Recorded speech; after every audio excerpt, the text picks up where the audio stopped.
We knew what was going to happen. We knew that we weren't going to get to bring him home. So we had found a infant bereavement support group in Carlisle. And I thought, you know what, how about we go meet these other families that have been through it and hear their stories and hear what they would have done differently so that we aren't in that position later on saying, I wish I would have done this, I wish I would have done that. This hospital staff had never experienced a family going through this that handled it as well as we did, because essentially we had been preparing for it for 2.5 months. So we were in advanced grieving. So we had already started the grieving process, and we knew that our time in the hospital was the only time we were ever going to have with him. So it was very important to me that I be the one holding him when he passed away. So the doctor did, great at getting me put back together as quickly as possible to get me back to the room. So while he was doing that, my husband just, they wrapped him up quick, gave him to Terry, and he just held him right there next to my face so that I could talk to him and say everything I needed to say to him while he was still alive. And I told him how much I love him and how sorry I was that this happened to him and that we would see him again someday. So.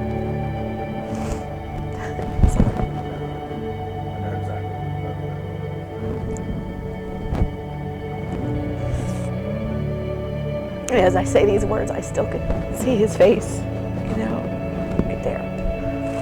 It's beyond just the ritual of, having a funeral. The funeral process is not for the dead, it's for us. It's for us to be able to cope with society, to be able to cope with everything that's going on.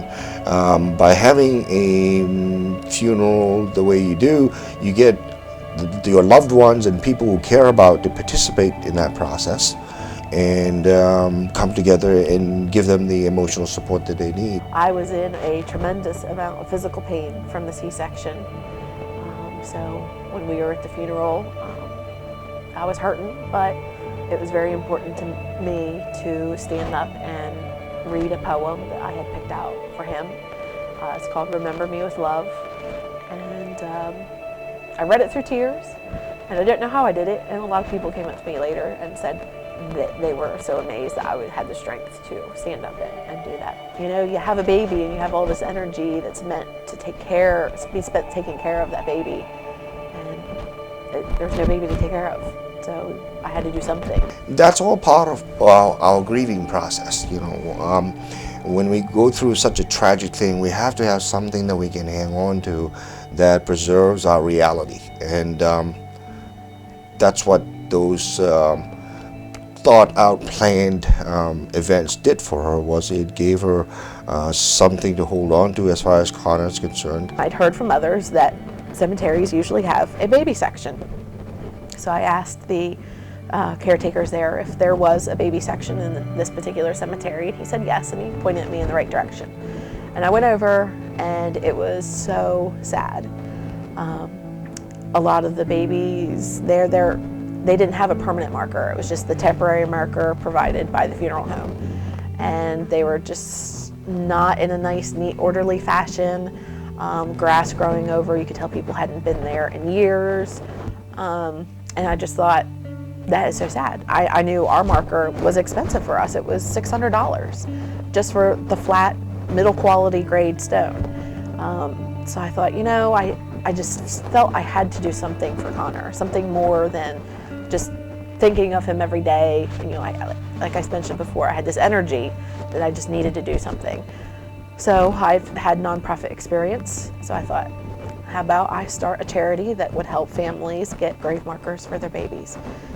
So I met with a local attorney who is a nonprofit attorney, and he graciously set it up for us pro bono.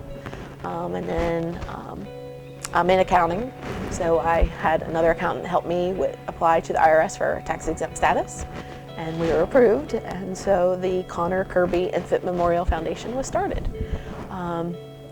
We have a website, and that is mostly how people find us.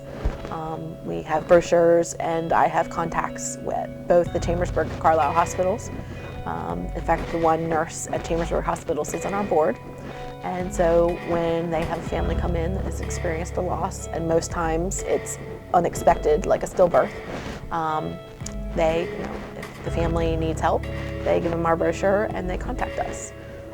So they usually just send us the application and I review it and I call the family and talk to them.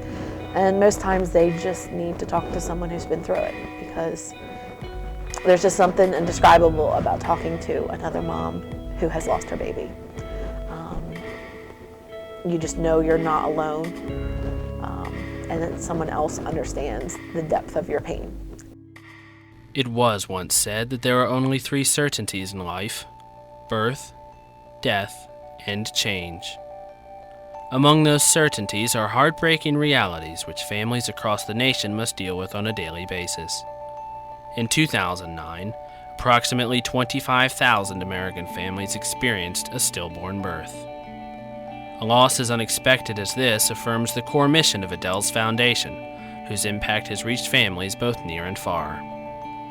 The story of Shippensburg couple Kristen Weiser and Tyrone Thompson made it across the Atlantic Ocean to Swedish news television. How much did she weigh? 2 pounds, 3.9 ounces. How long was she? 15 inches long. Kristen Weiser är en del av den nedre medelklassen i USA. Hon bor i ett litet men dock eget hus med sin man och 3 döttrar. De har månadslön och 2 stora bilar.